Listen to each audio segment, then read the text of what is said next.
Hello and welcome to my first impressions of Monster Hunter World Iceborne. This then the first expansion for the Monster Hunter World base game, now released as of the 9th of January 2020, so last week, and giving me hand cramps from overplaying ever since. So where to begin? I didn't want to do a review of this game, since I don't really think I've put enough time into it to substantially evaluate everything on offer, but I can tell you if this game is any good or not, which I guess is why you probably came to this video in the first place. So let's get to it. Firstly, we have to address some launch issues with this game. If you've ever played Monster Hunter World before on the PC, then you might want to consider holding off buying Iceborne before backing up your game saves. I thought that I'd put this before everything else, as the game for whatever reason has been overwriting saved data when certain people have not played the base game in an unknown amount of time before Iceborne's release, so the past few months or so, and isn't actually reading the save data we have had saved, and overwriting it when certain customers have purchased the expansion without playing the characters for a while before that. If you're familiar with Monster Hunter games, then obviously that's a potential loss of hundreds, maybe even thousands of hours. With a game like this, you can very easily put 200 hours into it without seeing everything, so understandably this is something that caused quite the ruckus on the Steam reviews, which cannot be avoided, which you'll see on the store page. However, aside from that rather large issue, the game came with your usual expected bugs and crashes, which cannot obviously always be prevented. But for the most part, my own personal playthrough of Iceborne, I can attest to, has been really quite smooth. I had one major crash at the credits of Iceborne itself, but it actually saved the data and I was fine, so I'm not really going to count that as an issue. There's been a few multiplayer disconnects here and there, but that's mostly due to the strain and stress of all of those new concurrent players trying out the game for the first time, so it's obviously going to be expected. But for the most part, I think people have just taken instantly to the forums and the Steam reviews page and hit it pretty hard for that, and that's with good reason, as you can expect. And means that people have lost that investment, which is really unfortunate.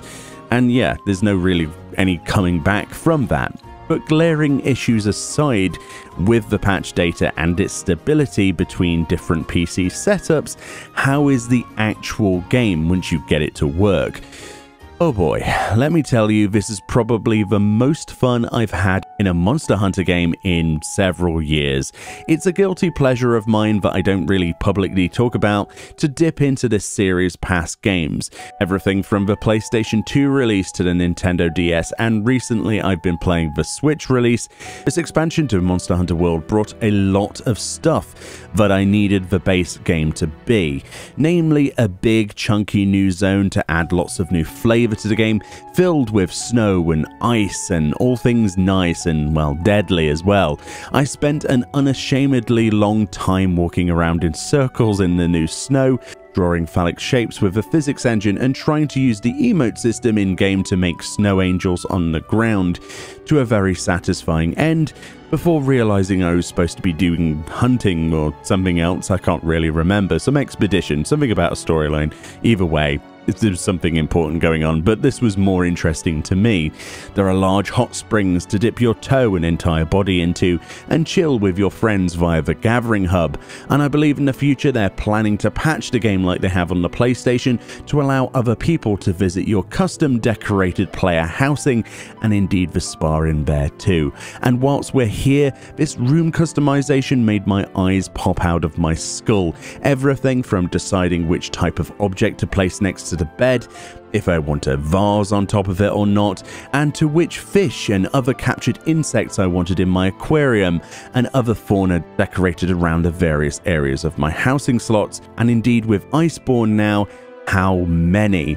This is a huge quality of life change I can attest to, because making player homes feel more lived in is actually really quite important to bring that immersion in, and that collectability factor. On top of this, the other more important things that Iceborne brought, there's a more refined and simplified system being added with the glamour or transmog system with the new updated layer armor settings, which whilst at the current PC launch sees only a few layered armors really included, in the PlayStation 4 version you've already seen a lot of the actual crafted gear having a glamour version of it, which simply means that they're working on this to create a proper transmog or glamour system with a familiar application system, so even if you make the most beautiful set in terms of stats, you don't have to look completely hideous. So this is a work in progress, and I'm really happy that they're addressing this because glamour is truly the end game of most of the things I play. There's a lot of sheer detail and passion gone into this title that just blows you away from the most surprising of places, and it's around every corner. From the blacksmith animations to the new Grandma Kitty cook, who serves every meal with a special tender loving care like only a mama cat would know how to do so. And I love every single one of these. I can't skip them, they're just too adorable. You can spend ages just staring at these new hub areas, and you probably will, as everything is much better laid out and planned than the previous Monster Hunter World town, Ostera. This new town has everything on just one plain level. There's no elevators or stupid stairs, and it's conveniently placed so that the quest lass is next to the cooking area, which is next to the gear upgrade area. But at the same time, everything else you'd need, such as the provisioners, the elder melder, and more, are situated within only a few feet really of that central cooking hall, which makes it so much easier to get what you wanted done without wasting too much time navigating and other players waiting for you to actually accept a quest. It's pure bliss now to actually hunt, and I'm not waiting for people to traverse stairs and loading screens all the time. Guess that's something I really should talk about in this sort of first impressions, I guess. The hunts themselves. Master rank accessed from completing the last 3 Elder Dragons of the base game, and hitting Hunter rank 16 or higher will allow you to do Iceborne's intro quest if you brought the expansion, and by goodness is it the real update we needed. Lots of new variants of current monsters with lots of new move types and obviously rewards to go with those, and a small selection of brand new monster designs in this base Iceborne release, which literally had me on the edge of my seat guessing what I was going to get smashed to pieces by next.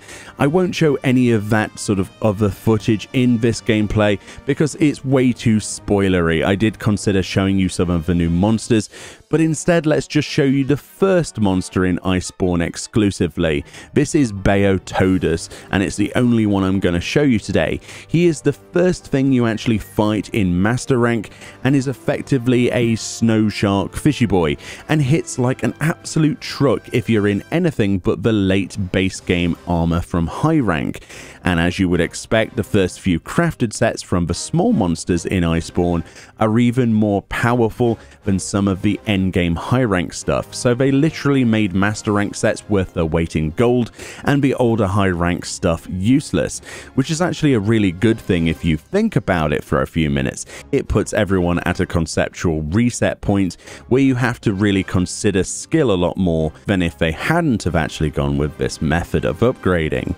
Early master rank actually felt fairly easy, as you might imagine, sort of getting you a taste of that difficulty curve. The only real early discovery is that the fights took about double the time to me personally than I would usually hunt a creature in high rank, so about 30 minutes or so per monster maximum for some of these master rank beasties, especially the ones I had more trouble with. Later on I found the monsters to spike in difficulty now and again, but where I had issues playing my hammer, my friends didn't, and my friends found issues with certain enemies that I didn't, which all comes down to the differing playstyles between the 14 weapon types, your class if you will, which adds a great mix of encouraged multiplayer and learning to overcome mechanics as melee, for example. Seeing the tells and anticipating things earlier than perhaps more ranged type players will not need to do so. Its progression is vast and highly enjoyable, and the rewards are very rich. In my time since release, I've managed to actually reach the conclusion of the main storyline for Iceborne and seen the first credits roll, but that's not actually where the game ends. In fact, it actually begins at that point, And it is at this point of the video I can't really talk about that endgame for spoiler reasons, but let's just say that it gets a little bit grindy, but a lot of fun with some new, fresh ideas that are constantly being developed on, especially in the PlayStation version. Nothing is final and they're sort of evolving it into what they really want, which hopefully we see added to the PC version in a timely manner, and there's lots of changes that are coming to that, but for the most part there's quite a bit of grind and ultimately a lot of repetition, but that's something you should kind of expect from these games. And that's truly where this game shines. If you dislike grinding for gear by killing monsters to use their skin and bones to make more armor and weapons to take down even bigger monsters and so on, then this might not be the conceptual series for you, let alone this game, which hopefully you can understand by now. But honestly, it's way more addictive than a lot of people can make it sound. It's something you just have to play. If you're sitting there and questioning if the grind will be too heavy for you, know that this game definitely has that one more hunt feeling to it. You'll be planning to go to bed at 9 PM and end up staying up till 4 AM the following day, panicking and trying to sleep desperately, your head filled with the next armor set mix-up and the perfect ideas for melding gem decorations to min-max your ultimate part breaker build or super poison hammer setup. The sleepless nights and value for money, despite the obvious save-destroying glitches, make this a must-have in my own recommendations. And honestly, I think based on my limited time with the game so far, it is a great game to just get distracted in, especially if it's your side game to something like an MMO.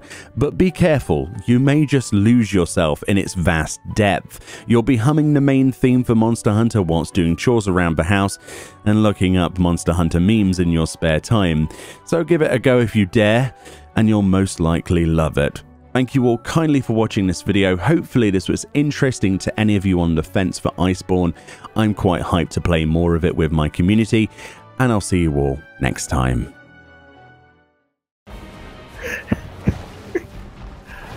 Oh God. No. The bush, it did nothing. Oh my God.